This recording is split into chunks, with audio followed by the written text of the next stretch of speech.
Hello प्यारे बच्चों, good morning. कैसे हैं आप लोग।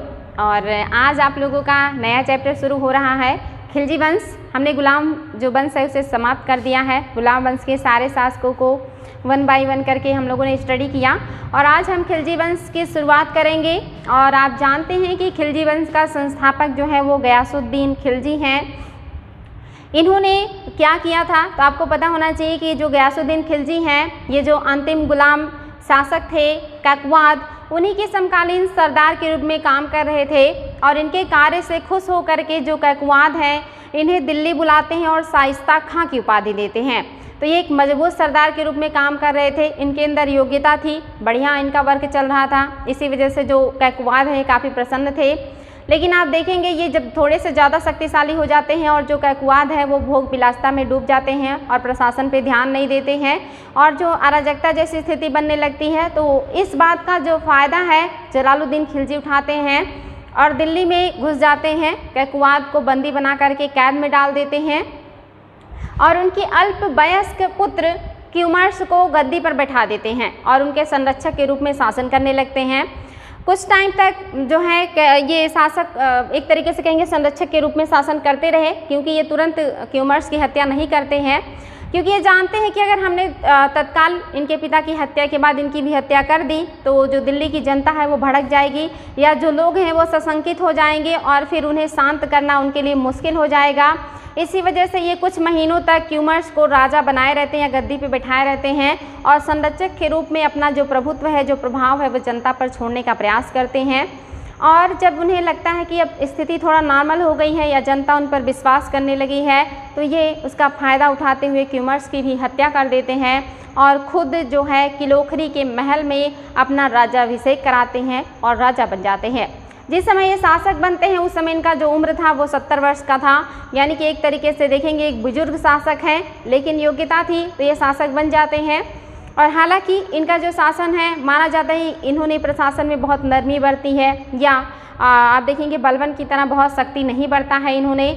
जहां आपने देखा था कि बलवन बहुत सख्त मिजाज थे और उन्होंने अपने आप को बहुत ज़्यादा सख्ती से जनता के सामने रखा था, प्रशासन की सारी शक्ति अपने हाथ में ली थी। वहीं जो गयासुद्दीन खिलजी हैं ये बहुत ज़्यादा सख्त रूप नहीं अपनाते हैं, क्योंकि जो बलबन के बहुत सारे एक तरीके से कहेंगे मित्र थे या उनके विश्वास पात्र थे जो जलालुद्दीन को नहीं पसंद करते थे, ऐसे लोगों को भी इन्होंने पदों से नहीं हटाया और उनको काम करने दिया। यहाँ तक कि अगर उन लोगों ने विद्रोह भी किया तो इन्होंने उन्हें मृत्यु दंड नहीं दिया और जो है बहुत नरमी बरता लोगों के साथ। और इनके शासनकाल का एकमात्र अपवाद मिलता है जहाँ पर इन्होंने क्रूरता जो है बरती है या किसी की हत्या की है। एक सिद्दी मौला नामक जो है आप देखेंगे सूफी संत थे या संत थे या फ़कीर थे जो इनकी बुराई किया करते थे, जिसकी वजह से इन्होंने उनकी हत्या करवा दी थी। ऐसा माना जाता है कि उन्होंने उनको हाथी के पैरों के नीचे कुचलवा दिया था। तो ये एकमात्र ऐसा घटना है जो जलालुद्दीन के आप कह सकते हैं शासनकाल की जहाँ पे उन्होंने क्रूरता बरती है। बाकी उन्होंने किसी के साथ इस तरह का दुर्व्यवहार नहीं किया था। यहाँ तक कि जब ये रणथंभौर पर आक्रमण करते हैं तो बिना विजय किए ही वापस लौट आते हैं और वहाँ पर दलील क्या देते हैं कि मैं अपने मुसलमान भाइयों का खून नहीं बहा सकता साम्राज्य विस्तार के लिए, और मेरी जो अंतरात्मा है मुझे इस बात की इजाज़त नहीं देती कि मैं अपने साम्राज्य विस्तार या अपने जो है भलाई के लिए या अपनी खुशी के लिए अपने ही मुसलमान भाइयों का खून बहाऊँ, इसलिए ये रणथंभौर का विजय किए बगैर ही वापस आ जाते हैं। तो इनका जो शासनकाल है इन्होंने बहुत ज़्यादा अभियान नहीं किए हैं और ना ही इन्होंने प्रशासन में बहुत ज़्यादा उलटफेर करने का प्रयास किया। एक तो इनका एज भी बहुत ज़्यादा था, दूसरा इन्होंने बहुत ज़्यादा उदारता भी बदली है और उदारता जो है बरतने का एक कारण ये भी था क्योंकि इन्होंने जो है बहुत एक तरीके से कहेंगे धोखे से अपना जो सिंहासन है प्राप्त किया था। तो ये बाकी जो अमीर वर्ग हैं उन्हें नाराज़ भी नहीं करना चाह रहे थे, इस वजह से भी ये काफ़ी जो है नरमी से पेश आते हैं लोगों के साथ। तो चलिए बच्चों शुरुआत करते हैं जलालुद्दीन खिलजी से और जानते हैं इनके बारे में। तो आप देखेंगे 13 जुलाई 1290 को कैकवाद द्वारा बनाए गए अपूर्ण किलोखरी महल में उन्होंने अपना राज्याभिषेक किया। उनकी आयु उस समय लगभग 70 वर्ष थी। उनकी आंतरिक तथा बाह्य नीतियाँ अपेक्षाकृत नरम थी। जैसे शासक बनने के उपरांत भी उन्होंने बलबन के संबंधियों को पदच्युत नहीं किया। बलबन का एक संबंधी तथा जलालुद्दीन का मुख्य विरोधी मलिक छज्जू, ये बलबन का संबंधी था और इनका विरोधी था जिसका नाम मलिक छज्जू था। ये अवध तथा मानिकपुर का आप देखेंगे गवर्नर है और ये बना रहा।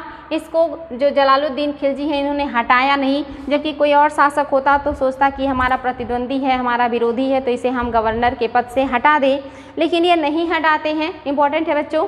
आगे इसी तरह से आप देखेंगे फखरुद्दीन, आप जानते हैं फखरुद्दीन के बारे में। ये जो फखरुद्दीन है ये बलबन के शासनकाल से संबंधित है। ये भी इन्होंने ही बलबन को सलाह दिया था कि जितने भी असहाय या निरीह व्यक्ति हैं जिनके पास जागीरें हैं उन जागीरों को कृपया ना छीना जाए, क्योंकि उनके पास और कोई सहारा नहीं है। और इन्हीं फखरुद्दीन की बात मानते हुए जो बलबन हैं उन्होंने उन लोगों के से जागीरें नहीं छीनी थी। तो ये वही व्यक्ति हैं और ये उस समय दिल्ली के कोतवाल थे और ये भी अभी भी ये दिल्ली के कोतवाल ही बने रहे।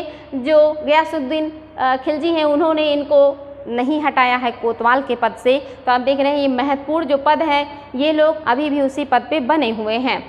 वह धार्मिक रूप से उदार बने रहे, यानी कि जो गयासुद्दीन खिलजी हैं धार्मिक रूप से भी उदार है। और इनकी उदारता का ये भी प्रमाण है कि उस समय के जो इतिहासकार हैं वो कहते हैं कि शासक कहते थे कि हिंदू जो लोग हैं वो मेरे महल के सामने से जो मूर्तियां विसर्जित करने के लिए जाते हैं जय जयकार करते हुए या गाना गाते हुए, जो देवी की मूर्तियां हैं उसको लेकर के जाते हैं विसर्जित करने के लिए, और मैं ये सब चीज़ें देखता रहता हूँ और मैं कुछ नहीं कर पाता। यानी कि उन्होंने इन सारी चीज़ों पर, इस तरह के जुलूसों पर, इस तरह के समारोहों पर नहीं जो है रोक लगाए थे जो हिंदू धर्म से संबंधित थे, क्योंकि उस समय भी इस तरह के जो त्यौहार हैं वो मनाए जाते थे और इन्होंने इन सारी चीज़ों पर रोक नहीं लगाया था। यानी कि धार्मिक रूप से भी इन्होंने काफ़ी नरमी दिखाई थी। आगे है अपवाद स्वरूप इन्होंने सिद्दी मौला नामक एक ईरानी दरवेश को मृत्यु दंड दिया था। उन्हीं के बारे में मैंने आपको बताया कि ऐसा माना जाता है कि हाथी के पैर के नीचे इन्होंने उनको कुचलवा दिया था और उनकी हत्या करवा दी थी। ये एकमात्र ऐसा काम है जो उन्होंने अपने शासनकाल में किया है, किसी की हत्या करने का काम। सैन्य अभियानों में भी उन्होंने नरमी दिखाई है। 1291 में उन्होंने रणथंभौर का अभियान किया, किंतु किले को बिना जीते ही वापस लौट आए और दलील क्या दी कि मैं अपने शक्ति, अपनी प्रतिष्ठा, अपने साम्राज्य विस्तार के लिए अपने मुसलमान भाइयों का खून नहीं बहाऊंगा। आगे क्या है, शासन का आधार शासकों की इच्छा होनी चाहिए, शासितों की इच्छा होनी चाहिए। ये किसने कहा? गयासुद्दीन तुगलक है। ये कहते हैं कि शासन का जो आधार है, शासन का जो एक तरीके से कि ये मेन रीज़न क्या होना चाहिए, शासितों की इच्छा, यानी कि जिनके ऊपर आप शासन कर रहे हैं उनकी इच्छा क्या है, उनकी खुशी किस में है, वो क्या चाहते हैं, आप पहले उसको जानिए, उसको समझिए और फिर उसके अनुसार शासन कीजिए। वही असली शासन है जहाँ पे राजा अपने जो जनता है उसकी हर ज़रूरत को समझे, उनके अनुसार जो है शासन करे, वही अच्छा राजा है, वही सबसे सही राजा है। तो जो इतना बढ़िया सोचता है, जाहिर सी बात है वो नरम स्वभाव का ही होगा। आगे है बच्चों, 1292 में अब्दुल्ला के नेतृत्व में मंगोलों ने पंजाब पर आक्रमण कर दिया, लेकिन सिंधु नदी के तट पर परास्त हुए। यानी कि जो मंगोल हैं उस समय आक्रमण करते हैं अब्दुल्ला के नेतृत्व में गयासुद्दीन के शासनकाल में, और ये गयासुद्दीन से सिंधु नदी के तट पर परास्त भी हुए। गयासुद्दीन ने इन्हें पराजित किया और इसके बाद इन्होंने क्या किया है, इन्हीं के मंगोलों के जो वंशज थे चंगेज़ खान, जो आपने देखा था कि इल्तुतमिश के शासनकाल में सिंधु नदी तक चले आए थे मकबरनी का पीछा करते हुए, उन्हीं का एक वंशज है जिसका नाम है उलूग खां या उलूग। ये जो उलूग हैं इन्होंने क्या किया, हारने के बाद इच्छा जाहिर की जो ये शासक हैं गयासुद्दीन तुगलक के सामने कि हम इस्लाम धर्म कबूल करके जो है भारत में ही रहना चाहते हैं या दिल्ली में ही रहना चाहते हैं। और उनके इस इच्छा का जो गयासुद्दीन तुगलक है गयासुद्दीन खिलजी हैं उन्होंने स्वागत किया और कहा कि बिल्कुल आपका जो है स्वागत है, आपका वेलकम है, आप यहाँ पे आराम से रहिए, कोई दिक्कत नहीं होगा। और जो उलूग हैं इन्होंने क्या किया, अपने 4000 समर्थकों के साथ इस्लाम धर्म स्वीकार कर लिया और जलालुद्दीन ने इनके कदम का स्वागत किया और इनसे अपनी पुत्री का विवाह कर दिया और उन्हें अपना रिश्तेदार बना लिया। और दिल्ली में ही जो है एक तरीके से देखेंगे दिल्ली के नज़दीक ही मंगोलपुरी नामक या मुगलपुरी नामक स्थान पर इन्हें बसा दिया और वो प्लेस आज भी जो है मंगोलपुरी या मुगलपुरी के नाम से जाना जाता है। तो आप देख सकते हैं कितनी बड़ी संख्या में जो मंगोल हैं, जो एक खूंखार जनजाति माने जाते थे, जो एक बर्बर जनजाति माने जाते थे, उन्होंने जलालुद्दीन के व्यक्तित्व से प्रभावित होकर के इस्लाम धर्म कबूल कर लिया और सब इंसानों की तरह एक जगह बस करके कमाना खाना शुरू कर दिया था। और ये काफ़ी प्रभावित थे जलालुद्दीन से, यानी कि कहीं ना कहीं उनका जो स्वभाव था, जो नेचर था, वो बहुत नरम था, जिसकी वजह से मंगोल जैसे लोगों ने इस्लाम धर्म कबूल किया और मंगोलपुरी में रहना पसंद किया। और जलालुद्दीन ने भी स्वागत किया और जो उलूग हैं उनसे अपनी पुत्री का विवाह कर दिया। यही रीज़न है कि यहाँ पे आप देखेंगे जो मंगोल आक्रमण है वो रुक जाते हैं, लेकिन जैसे ही जलालुद्दीन की हत्या करके जो अलाउद्दीन खिलजी हैं वो शासक बनेंगे तो ये मंगोलों का आक्रमण फिर से शुरू हो जाएगा, क्योंकि जो उलूग हैं उनके जो ससुर हैं उनकी हत्या करके अलाउद्दीन शासक बनते हैं, जिसकी वजह से जो मंगोल हैं वो कहीं ना कहीं आहत होते हैं और दिल्ली के ऊपर मंगोलों का आक्रमण बढ़ता है। और सबसे ज़्यादा आक्रमण जो है अलाउद्दीन खिलजी के शासनकाल में मंगोलों का होता है और इस आक्रमण से जो अलाउद्दीन खिलजी हैं बहुत ज़्यादा परेशान होते हैं। उन्हें अपने पूरे कार्यकाल में इन आक्रमणों का सामना करना पड़ता है और ये मंगोल लगातार आक्रमण करते हैं अलाउद्दीन खिलजी के शासनकाल में। लेकिन आप देख रहे हैं जलालुद्दीन खिलजी के शासनकाल में वो किस तरह से शांत हो गए थे। आगे हैं अलाउद्दीन खिलजी, इनके शासनकाल में क्या कर रहे थे। तो अलाउद्दीन खिलजी अली गुरसास्प या जलालुद्दीन खिलजी, ये जो है ये क्या है, ये जलालुद्दीन के भतीजे हैं। यानी कि अलाउद्दीन खिलजी का जो बचपन का नाम था या जो वास्तविक नाम था वो था अली गुरसास्प या अली गुरसाप। तो इम्पॉर्टेंट है बच्चों, इनका ये पुराना नाम है या बचपन का नाम है। ये जलालुद्दीन के भतीजे भी थे और दामाद भी थे, यानी कि इनके भाई का लड़का है, छोटे भाई का लड़का भी है और इसके अलावा इनका दामाद भी है जो अलाउद्दीन है। ये क्या करते हैं, जलालुद्दीन ने उन्हें कड़ा और मानिकपुर का सूबेदार बनाया था। कड़ा और मानिकपुर जो उत्तर प्रदेश में पड़ता है, यहाँ का इनको सूबेदार बनाया था।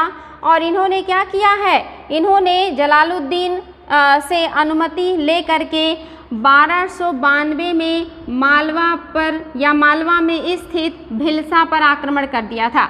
यानी कि इन्होंने भिलसा पर आक्रमण किया जो कि मालवा में मध्य प्रदेश में स्थित था और इस आक्रमण के लिए उन्होंने जलालुद्दीन से परमिशन लिया और आक्रमण करने के बाद वहाँ के शासक को हराया। हराने के बाद आप जानते हैं वो साम्राज्य में मिल जाता है, दिल्ली के साम्राज्य विस्तार होता है। और इस बात से जो जलालुद्दीन खिलजी हैं वो काफ़ी प्रसन्न होते हैं और अपने दामाद या अपने भतीजे को वो अवध का जो क्षेत्र है वो भी दे देते हैं। तो अलाउद्दीन खिलजी को क्या हो जाता है, अवध का भी मनसबदारी प्राप्त हो जाती है, यानी कि वहाँ की जो जागीरें इन्हें प्राप्त हो जाती है, वहाँ की ये मालिक हो जाते हैं। इसके बाद जो अलाउद्दीन है उनका मन बढ़ने लगता है या कहिए कि उनकी जो महत्वाकांक्षा है वो बढ़ने लगती है, जिसकी वजह से आप देखेंगे थोड़ा सा प्रॉब्लम यहाँ जलालुद्दीन खिलजी को झेलना पड़ेगा। और यहाँ पे 1296 ईस्वी में अलाउद्दीन ने देवगिरी पर आक्रमण कर दिया। ये इम्पॉर्टेंट है, 1296 में बिना जलालुद्दीन के परमिशन के जो हैं अलाउद्दीन खिलजी, इन्होंने क्या किया है, देवगिरी पर आक्रमण कर दिया। और देवगिरी का जो राजा था उस समय वो रामचंद्र देव था। वेरी वेरी इंपॉर्टेंट है बच्चों। विदाउट परमिशन यानी कि बिना शासक की मंजूरी के एक मनसबदार व्यक्ति किसी राजा के ऊपर आक्रमण कर देता है, ये बहुत बड़ी बात होती है। बिना परमिशन ऐसा नहीं कर सकते थे वो, लेकिन उन्होंने ऐसा किया और जो रामचंद्र देव हैं उनके ऊपर आक्रमण करके उनको हराया और पराजित किया। पराजित करने के बाद उन्हें वहाँ से आप देखेंगे बहुत ज़्यादा अकूत संपत्ति प्राप्त हुई। अकूत मीन्स जिसका कोई सीमा नहीं है, या बहुत ज़्यादा संपत्ति उन्हें प्राप्त हुई। और देवगिरी से प्राप्त धन को देने तथा क्षमा याचना करने हेतु उन्होंने सुल्तान को अकेले मिलने की इच्छा जाहिर की। यानी कि जो देवगिरी है दक्षिण में है, कर्नाटक क्षेत्र में है, वहाँ पर आक्रमण करने के बाद जब इन्हें बहुत ज़्यादा संपत्ति प्राप्त होता है और इस बात का पता जो जलालुद्दीन है उन्हें पता चलता है और जलालुद्दीन बहुत नाराज़ होते हैं, तो अलाउद्दीन खिलजी वहाँ पे संदेशा भिजवाते हैं। चूँकि ये सारी संपत्ति लेकर के ये दिल्ली जाने के बजाय कड़ा मानिकपुर चले गए, जो इनका कार्य क्षेत्र था, जहाँ पे ये रहते थे, जो इनके क्षेत्र में आता था। इस बात से जलालुद्दीन काफ़ी नाराज़ हुए कि ये संपत्ति, चलिए बिना परमिशन इन्होंने आक्रमण किया, ठीक है, उसके लिए तो जलालुद्दीन माफ़ भी कर सकते थे, लेकिन इन्होंने वो जो संपत्ति लूटी उसे भी राजा के पास ले जाने के बजाय अपने जागीर में लेकर के चले गए, राजा को नहीं दिया और इस बात से जो नाराज़गी है और भी ज़्यादा बढ़ गई। और यहाँ पे अलाउद्दीन ने संदेशा भिजवाया जलालुद्दीन के पास कि हमसे जो गलती हुई है हम उसके लिए आपसे क्षमा मांगना चाहते हैं और जो भी संपत्ति हमें युद्ध में प्राप्त हुई है वो हम आपको अर्पित करना चाहते हैं और उसके लिए हमें आपसे अकेले मिलना है और कृपया आप हमसे अकेले मिलने का कष्ट करें। इस संदेश को सुनने के बाद जो जलालुद्दीन के सहयोगी थे या सगे संबंधी थे, उन्होंने आगाह किया जलालुद्दीन को कि आप ऐसा ना करें, यानी कि अलाउद्दीन खिलजी पर भरोसा ना करें, इसमें खतरा हो सकता है। लेकिन जो जलालुद्दीन खिलजी हैं, इन्हें अपने भतीजे के ऊपर कुछ ज़्यादा ही भरोसा था और ये बहुत जो है कम सैनिक लेकर के अलाउद्दीन से मिलने चले जाते हैं, जबकि जो अमीर हैं वो कहते हैं कि इस तरह से मिलना ठीक नहीं है, आप ज़्यादा सैनिक लेकर के जाएं और अलाउद्दीन के ऊपर आक्रमण करें, उनसे वह सारी संपत्ति छीन लें और उन्हें दंडित करें उनके इस जो है दुर्व्यवहार के लिए जो उन्होंने किया है, उन्होंने अनुशासनहीनता की है, उन्हें दंड मिलना चाहिए। लेकिन जो जलालुद्दीन है उन्हें लगता है कि वो अभी छोटे हैं, बच्चे हैं, नासमझ हैं और मैं उनसे मिल करके उन्हें समझा दूंगा और वो सही हो जाएंगे और वहाँ पे वो अकेले मिलने चले जाते हैं अलाउद्दीन खिलजी से और यही उनकी बड़ी भूल हो जाती है। यहाँ तक कि जो थोड़ा सा सैनिक अपने साथ लेकर के गए थे उसे भी वो गंगा नदी के इस पार ही छोड़ देते हैं और अकेले ही नाव पे सवार होकर के नदी के उस पार जाते हैं, क्योंकि उनका जो अलाउद्दीन का सेवक था उसने ये कहा था कि आपके साथ सेना को देख करके अलाउद्दीन डर के भाग सकते हैं और वो काफ़ी डरे हुए हैं क्योंकि उनसे गलती हुई है, इसीलिए वो आपसे अकेले मिलना चाहते हैं। तो आपके साथ जो सैनिक हैं उन्हें अपने साथ ना लेकर के चलें। और यहाँ से आप देखेंगे नाव पे अकेले जलालुद्दीन सवार होकर के नदी के उस पार जाते हैं अलाउद्दीन से मिलने के लिए और वहाँ पर जो अलाउद्दीन खिलजी हैं वो क्षमा मांगने के लिए जैसे ही झुकते हैं जलालुद्दीन के सामने, पीछे से उनका जो विश्वास पात्र था उसने जो जलालुद्दीन है उनका सर धड़ से अलग कर दिया था। तो वहाँ पे जलालुद्दीन की हत्या हो जाती है और इस हत्या की बात पर जो बरनी है तत्कालीन उस समय के इतिहासकार उन्होंने लिखा है कि अभी जलालुद्दीन के सर से जो ब्लड है वो टपकना बंद भी नहीं हुआ कि जो नया शासक है वो अपने सर पे चंदोआ सजा रहा है, यानी कि नया जो शासक है वो अपने सर पर ताज सजा रहा है, राजा बन रहा है और पुराने राजा का जो सर है उसके सर से अभी ब्लड आना बंद नहीं हुआ है। ये स्टेटमेंट जो दिया है वो जियाउद्दीन बरनी ने दिया है। तो यहाँ से आपने देखा कि किस तरह से उन्हें अकेले बुलाने की इच्छा जो है जाहिर की और गंगा नदी के तट पर इख्तियारुद्दीन ने अलाउद्दीन के इशारे पर उनका जो सर है वो धड़ से अलग कर दिया और वहाँ पे इनकी मृत्यु हो जाती है। इसके अलावा आप देखेंगे जो फखरुद्दीन है, जो दिल्ली के कोतवाल थे फखरुद्दीन, ये बहुत इंपॉर्टेंट है, बलबन के शासनकाल में भी हैं। ये आप देखेंगे जलालुद्दीन खिलजी के शासनकाल में भी हैं, ये अलाउद्दीन के खिलजी के शासनकाल में भी हैं। इनको छोड़ करके जितने भी सरदार थे उन सब की भी हत्याएं करवा दी थी अलाउद्दीन खिलजी ने।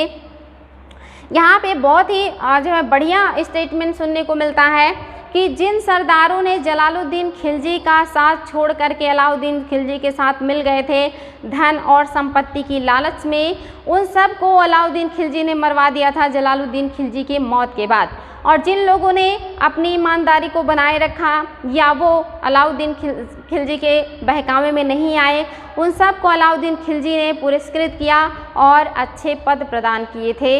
ऐसा यहाँ से ऐसी बातें भी सुनने को मिलती हैं जो एक अच्छी चीज़ है। आगे है कि 20 जुलाई 1296 को जो घटना हुई, यहाँ पे क्या हुआ इसके बारे में बरनी ने लिखा है कि कैसे जो इनका सर कटता है और ब्लड बंद भी नहीं होता और दूसरी तरफ अलाउद्दीन खिलजी अपना राज्याभिषेक शुरू कर देते हैं। उस समय जो जलालुद्दीन की विधवा रानी थी जिनका नाम था मलिका ये जहाँ, इन्होंने अपने दूसरे बेटे जिसका नाम कद्र खां था को रुकनुद्दीन इब्राहिम के नाम से दिल्ली के सिंहासन पर बिठाया, यानी कि शासक बनाया। लेकिन ये ज़्यादा दिनों तक शासन नहीं कर पाए। जो अलाउद्दीन खिलजी हैं उनके पास इतना ज़्यादा संपत्ति था कि ऐसा माना जाता है कि जब वो कड़ा से दिल्ली की तरफ चलते हैं या बढ़ते हैं तो रास्ते में दोनों हाथों से धन लुटाते हुए आते हैं। जितने भी महत्वपूर्ण सरदार थे उन सबको खरीद लिया जाता है। जो भी जलालुद्दीन खिलजी के साथ गद्दारी किए थे उनको भी मार दिया जाता है, और जो अलाउद्दीन का साथ देने के लिए तैयार नहीं होते उनकी भी हत्याएं कर दी जाती हैं। तो ऐसे करते हुए जो अलाउद्दीन खिलजी हैं, किसी का मुंह पैसे से बंद कर देते हैं और किसी को मार देते हैं और दिल्ली पहुंचते हैं, और जो यहाँ के राजा बने हुए थे उस समय इब्राहिम, उनकी भी हत्या कर देते हैं और दिल्ली के सिंहासन पर अपना अधिकार कर लेते हैं और यहाँ से ये शासन करना शुरू करेंगे। तो आपको पता है बच्चों कि 1290 में जलालुद्दीन खिलजी शासक बने। सिर्फ आप देखेंगे कि बहुत कम शासन रहा इनका, या कम टाइम तक इन्होंने शासन किया। 1296 से फिर से जो अलाउद्दीन खिलजी हैं एक नए शासक के रूप में दिल्ली के सिंहासन पर बैठेंगे। अपनी धन संपत्ति और अपने पावर के बल पे इन्होंने सिंहासन को हथिया लिया था। तो ये आपने देखा जलालुद्दीन को। अब हम शुरू कर रहे हैं अलाउद्दीन खिलजी के बारे में, इनको भी देख लेते हैं कि क्या है अलाउद्दीन खिलजी और इनके बारे में कुछ महत्वपूर्ण बातें। अलाउद्दीन खिलजी, इनका जो शासनकाल है 1296 से 1316 है। इनका शासनकाल 20 वर्षों का है। टोटल जो शासनकाल है खिलजियों का 30 वर्षों का है। बहुत कम टाइम है इनका शासन का, या कहिए कि सबसे कम पीरियड तक इन्होंने शासन किया है। पूरे जितने भी सल्तनत के वंश हैं उनमें सबसे कम टाइम तक इन्होंने शासन किया है। तो इसलिए इम्पॉर्टेंट है कि 1296 से 1316 तक इनका शासनकाल है। और अलाउद्दीन ने सिंहासनारोहण के समय अबुल मुजफ्फर सुल्तान अलाउद्दीन व दीन मोहम्मद शाह खिलजी की उपाधि धारण की थी। काफ़ी भारी भरकम उपाधियाँ इन्होंने धारण की और सिंहासन पर बैठे थे। इसके पहले की क्लास में मैंने आप लोगों से क्वेश्चन किया था कि सुल्तान और बादशाह में क्या अंतर होता है। तो बच्चों आप लोगों को ये चीज़ अगर नहीं पता है तो जान लीजिए। ये जो सुल्तान होते हैं ये दिल्ली सल्तनत में जितने भी राजा हैं इन सारे लोगों ने सुल्तान की जो है उपाधि या पदवी धारण की है। लेकिन आप देखेंगे मुग़ल काल में जो शासक बनेंगे वो लोग बादशाह की पदवी या उपाधि धारण करेंगे। सुल्तान वो होते हैं जो अपने आप को शासक कहलवाने के लिए या शासक बनने के लिए खलीफा से प्रमाण पत्र और खिल्लत प्राप्त करते हैं। प्रमाण पत्र कि मैं सुल्तान बन गया हूँ, आप इस बात को प्रमाणित कर दीजिए, दिल्ली का सुल्तान आप हमें मान लीजिए। और दूसरा खिल्लत मीन्स होता है कीमती वस्त्र जो खलीफा प्रदान करते हैं शासक को। अगर ये दोनों चीज़ें कोई व्यक्ति प्राप्त कर लेता है तो उसे सुल्तान की उपाधि दी जाती है। तो जिन लोगों ने खिल्लत और प्रमाण पत्र प्राप्त किया खलीफा से उन्हें ही सुल्तान कहा गया। और ये परंपरा लगभग आप देखेंगे पूरे सल्तनत काल में जो है राजाओं के द्वारा फॉलो किया गया है। इसीलिए यहाँ के जितने भी शासक हैं उनको सुल्तान कहा जाता है।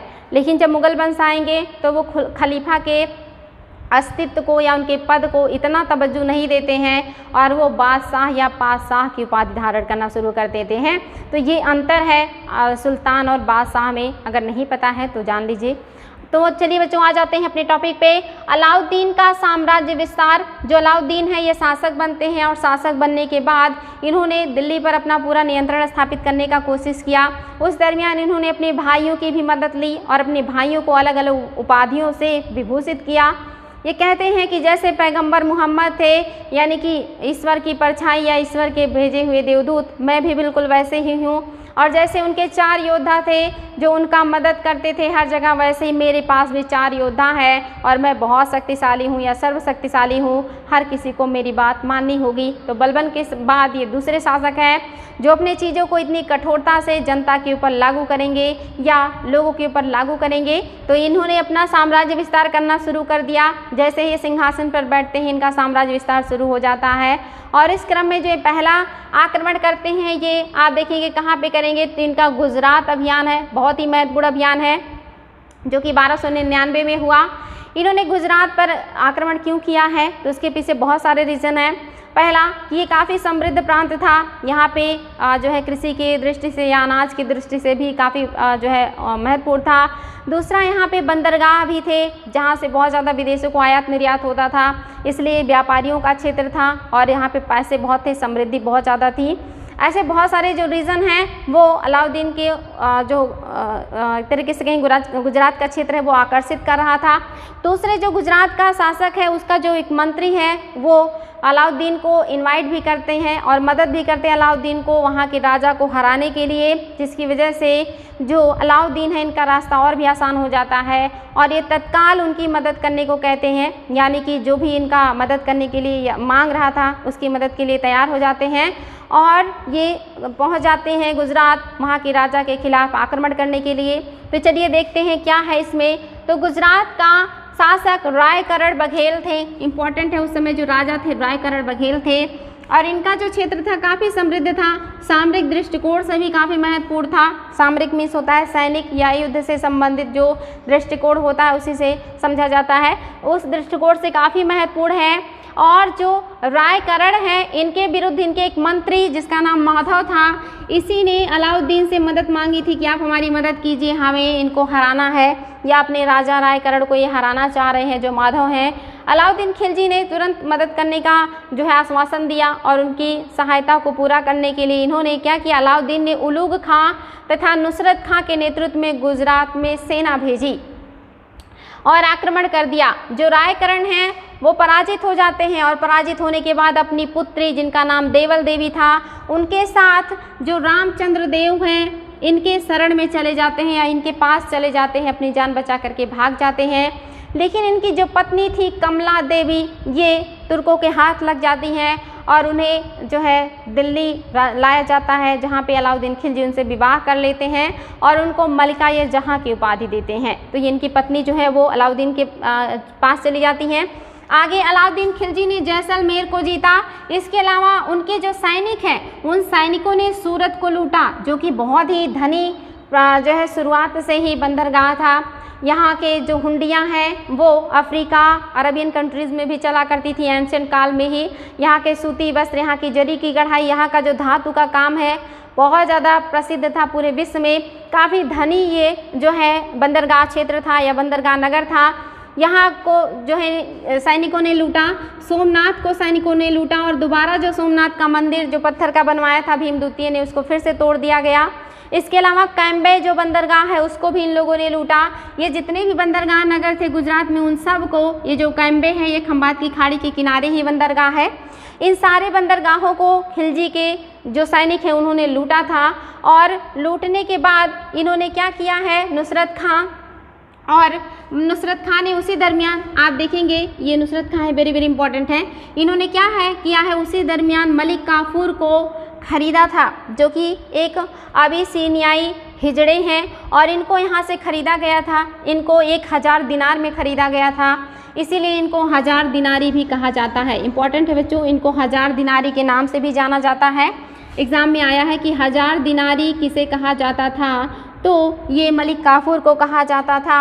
और इनको किस विजय के दरमियान ख़रीदा गया था, तो गुजरात विजय के दरमियान ही इन्हें ख़रीदा गया था। और ये ही जो अलाउद्दीन खिलजी हैं उनके साम्राज्य विस्तार में बहुत बड़ा रोल निभाएंगे, उनके साम्राज्य विस्तार को बहुत ज़्यादा बढ़ाएंगे और ये उनके लिए बहुत ही जो है फ़ायदेमंद साबित होंगे। ये अबिसिनिया के हिजड़े हैं जिनका नाम मलिक काफूर है, काफ़ी फेमस पर्सनालिटी हैं। यही पूरा दक्षिण का विजय करेंगे अलाउद्दीन खिलजी के लिए, कोहिनूर हीरा लेकर के आएंगे अलाउद्दीन खिलजी के लिए। पांड्य राज्य से लेकर के दक्षिण का जितना भी क्षेत्र है रामेश्वरम तक का ये विजय अभियान करेंगे। तो ये बहुत ही महत्वपूर्ण है अलाउद्दीन खिलजी के शासनकाल का ये जो पर्सन है, इनको गुजरात में खरीदा गया है। आगे है सोमनाथ मंदिर को तोड़ दिया गया या नष्ट कर दिया गया था, तो ये बहुत ही इंपॉर्टेंट है। यहाँ से अलाउद्दीन खिलजी को बहुत सफलता मिली, एक तो संपत्ति बहुत ज़्यादा मिली, दूसरा ये मलिक काफूर भी यहीं इनको प्राप्त हुए और गुजरात जैसा बड़ा क्षेत्र और आसपास के जो बंदरगाह नगर हैं वो सारे अलाउद्दीन खिलजी के अधीन आ गए थे। तो ये पहला अभियान काफ़ी सफल रहा उनका। दूसरा जो उनका अभियान है ये रणथंभौर का अभियान है और ये 1300 से 1301 ईस्वी के बीच इन्होंने किया था। ये जो रणथंभौर है ये क्या है, तो अलाउद्दीन ने जो यहाँ पे लूट मचाई थी, अलाउद्दीन के जो सैनिकों ने सूरत और सोमनाथ कैम्बे का क्षेत्र लूटा था। आपको पता होना चाहिए बच्चों 4 तरह के कर हुआ करते थे जो महत्वपूर्ण थे, इसके अलावा तो बहुत सारे कर हैं उसको भी बताएंगे, लेकिन 4 जिसमें आप जानते हैं जजिया, खराज, खुम्स, इस तरह के जो कर हैं, ज़कात, ये 4 कर जो काफ़ी फेमस हैं, इनके बारे में पता होना चाहिए। इनमें से जो खुम्स है ये लूट का माल हुआ करता है, यानी कि अगर राजा कहीं पर आक्रमण करता है तो उसके जो सैनिक हैं वो जो है वहाँ पे लूटते हैं लोगों को, जनता को, और लूटने के बाद उन्हें जो संपत्ति मिलती है उसी को खुम्स कहते हैं। तो यहाँ पे जो सैनिकों ने लूटा ये खुम्स है, और इसी खुम्स के लिए जो सैनिक हैं इनमें कुछ मंगोल सैनिक भी हैं और कुछ भारतीय सैनिक हैं, कुछ तुर्क सैनिक हैं, ये आपस में लड़ने लगते हैं। और जो मंगोल सैनिक हैं वो वहाँ से लड़ाई करने के बाद भाग करके जो यहाँ के राजा हैं रणथंभौर के, इनके शरण में चले जाते हैं। और यहाँ पे जो अलाउद्दीन खिलजी हैं ये उन सैनिकों के वापस डिमांड करते हैं, यहाँ के राजा से कहते हैं कि आप उन सैनिकों को हमें वापस कीजिए। लेकिन यहाँ के जो शासक हैं राणा हम्मीर देव एक राजपूत शासक हैं, और ये कहते हैं कि शरण में आए हुए शरणार्थियों को राजपूत कभी इस तरह से वापस नहीं करते हैं, वो हमारे शरणार्थी हैं, हमारे शरण में आए हैं और हम उन्हें वापस नहीं कर सकते। तो इस युद्ध का जो पृष्ठभूमि है ये गुजरात से ही पड़ी थी, यहीं के सैनिक यहाँ भाग करके आए हैं और इसी खुम्स या लूट के माल के लिए झगड़ा हुआ था, जिसकी वजह से वो भाग करके जो है यहाँ के राजा के यहाँ रणथंभौर में आए हैं। और जो ये हम्मीर देव हैं इन्हें लगता है कि जो मेरा किला है वो अजेय है, वो बहुत मजबूत है, उसे कोई तोड़ नहीं सकता। आपने देखा था रणथंभौर का अभियान जलालुद्दीन खिलजी ने भी किया था और वो बिना विजय किए ही लौट गए थे या विजय करने में असमर्थ थे। अब अलाउद्दीन खिलजी आएंगे यहाँ पे विजय करने के लिए, क्योंकि उन्हें ऐसा लग रहा है कि मैं अब यहाँ का सुल्तान हूँ और ये मेरी शक्ति को चैलेंज कर रहे हैं, और यहाँ पे वो आक्रमण कर देंगे रणथंभौर के ऊपर उन सैनिकों को वापस प्राप्त करने के लिए और जो राजा हैं इनको दंडित करने के लिए, सबक सिखाने के लिए। लेकिन ये किला बहुत ही मजबूत था। वाकई में यहाँ पे अलाउद्दीन खिलजी को 1 साल से ज़्यादा समय लग जाता है, लेकिन ये किले को विजित नहीं कर पाते। लेकिन एक राजपूत मित्र जो कि विश्वासघात करता है हम्मीर देव के साथ और किले का दरवाज़ा खोल देता है, जिसकी वजह से जो अलाउद्दीन खिलजी हैं ये उस किले को जीत लेते हैं। और युद्ध भूमि में आप देखेंगे जो हम्मीर देव हैं ये मारे जाते हैं, इनकी जो है हत्या हो जाती है। और वहाँ की जो स्त्रियां हैं वो सारी स्त्रियां जौहर कर लेती हैं, और ऐसा माना जाता है कि ये पहली बार इस बात का वर्णन मिलता है। हालांकि पद्मावती के जो है किस्से में भी कहा जाता है कि पहली बार जो है जौहर किया गया था, लेकिन यहाँ की बात को भी कहा जाता है कि पहली बार कहीं पे लिखित साक्ष्य मिलता है कि जहाँ स्त्रियों ने जौहर किया था ये रणथंभौर ही था, जहाँ पे अलाउद्दीन खिलजी ने आक्रमण किया था। आगे का जो है ये चित्तौड़ अभियान है जिसकी हम बात कर रहे हैं। चित्तौड़ अभियान ये भी काफ़ी जो है इम्पोर्टेंट है। यहाँ का जो शासक है ये कौन है, तो ये चित्तौड़ जो है ये 1303 ईस्वी में यहाँ पे आक्रमण किया गया है। अलाउद्दीन ने चित्तौड़ का अभियान राणा रतन सिंह के खिलाफ किया था, और इससे जुड़ी बहुत सारी जो है आप लोगों ने कहानियाँ देखी होंगी, पढ़ी होंगी, मूवी देखी होगी, कि माना जाता है कि इनकी जो पत्नी थी जिनका नाम रानी पद्मिनी था या पद्मावती था, वो बहुत ही खूबसूरत थी, और जो अलाउद्दीन खिलजी हैं वो उनकी पत्नी को प्राप्त करना चाहते हैं। ऐसा भी माना जाता है कि बहुत दिनों तक घेरा डालने के बाद जब अलाउद्दीन खिलजी को उस पर जो है अभियान में सफलता नहीं मिलती तो वो रतन सिंह के सामने शर्त रखते हैं कि आप अपनी पत्नी का जो चेहरा है हमें आईने में दिखा दीजिए, हम लौट जाएंगे। और यहाँ पे रतन सिंह उनकी बात को मान लेते हैं, लेकिन उसके बाद फिर से जो अलाउद्दीन खिलजी हैं वो आक्रमण करते हैं और यहाँ पर 7 महीने तक ये जो किला है उसका घेरा डाले रहते हैं, और एट लास्ट युद्ध होता है और युद्ध में राणा रतन सिंह मार दिए जाते हैं। और जो रानी पद्मावती हैं या पद्मिनी हैं ये अपने जितनी भी महल में दासियाँ थीं उन सभी लोगों के साथ जौहर व्रत का पालन कर लेती हैं। तो ये भी कहानी काफ़ी प्रचलित है, और यही है वो राणा रतन सिंह और जिन्होंने चित्तौड़ पर अपना शासन कर रखा था। और यहाँ का जो आप देखेंगे चित्तौड़ का नाम उस समय जो अलाउद्दीन खिलजी हैं उन्होंने बदल करके खिजराबाद कर दिया था। इंपॉर्टेंट है बच्चों, एग्जाम में आया है कि अलाउद्दीन खिलजी ने किसका नाम बदल करके खिजराबाद किया था, तो चित्तौड़ का ही नाम बदल करके अपने पुत्र खिज्र खां के नाम पर खिजराबाद कर दिया था।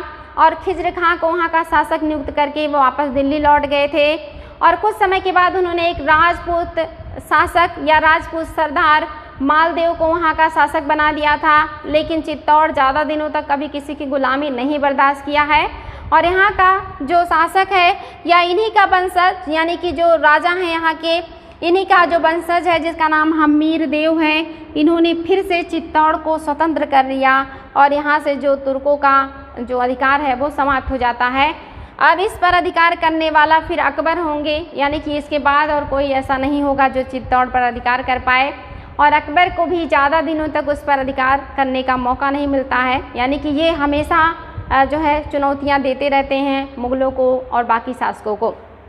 इम्पॉर्टेंट है बच्चों। आगे का जो अभियान है, महत्वपूर्ण अभियान, ये मालवा का अभियान है और ये 1305 ईस्वी में किया गया था।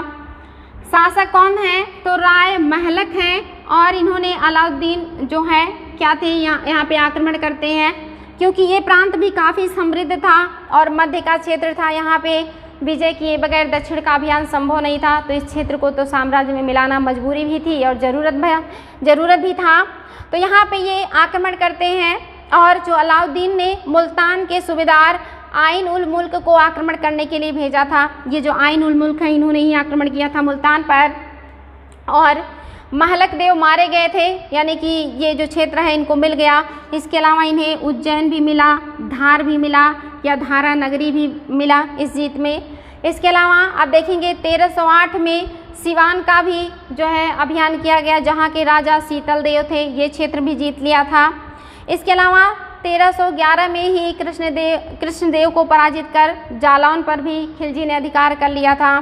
इसके अलावा आप देखेंगे इन दोनों क्षेत्रों का जो प्रशासक है वो कमालुद्दीन को बना दिया गया, यानी कि जालौन और सिवान का जो प्रशासक है वो कमालुद्दीन को बना दिया गया था। ये सारे सीक्वेंस में विजय किए गए हैं। मालवा के बाद उज्जैन, उज्जैन के बाद धारा नगरी के बाद सिवान और सिवान के बाद जालौन, और इन सब का जो प्रशासक है वो कमालुद्दीन को बना दिया गया अलाउद्दीन खिलजी के द्वारा। आगे देखेंगे जो ये हैं ये अपने आप को पैगंबर की तरह मानते हैं और अपने भाइयों को कहते हैं कि उनके जो योद्धा थे उनके जैसे हैं। इसके अलावा जो अलाउद्दीन खिलजी हैं, इन्होंने क्या किया है, इन्होंने सिकंदर की तरह विश्व विजय करने की इच्छा जाहिर की। इन्होंने कहा कि मैं भी सिकंदर की तरह विश्व विजय करूंगा, मेरे पास इतना पावर है, इतनी शक्ति है, सैन्य है, तो हम क्यों नहीं कर सकते। लेकिन इनके जो एक मित्र थे जो दिल्ली के कोतवाल थे, उन्होंने इनको सलाह दिया कि जो सिकंदर थे जब वो विश्व विजय करने निकले थे तो उन्होंने पहले अपने पूरे साम्राज्य को मजबूत कर लिया था, उसके बाद वो पूरे जो है क्षेत्र को जीतने निकले थे। लेकिन आपके सामने तो अभी पूरे दक्षिण का साम्राज्य पड़ा हुआ है जीतने को। अभी तो आपके पास सिर्फ उत्तर का क्षेत्र ही है, दक्षिण पूरा भी बाकी है जीतना, पहले आप उसको जीत लीजिए। इसके बाद इन्होंने कहा कि उनके पास अरस्तु जैसा गुरु था या पुरोहित था, आपके पास ऐसा कोई गुरु नहीं है जो आपको मार्गदर्शन करेगा विश्व विजय के लिए। दूसरा इन्होंने क्या किया, इन्होंने कहा कि मैं जो है नया धर्म चलाऊंगा।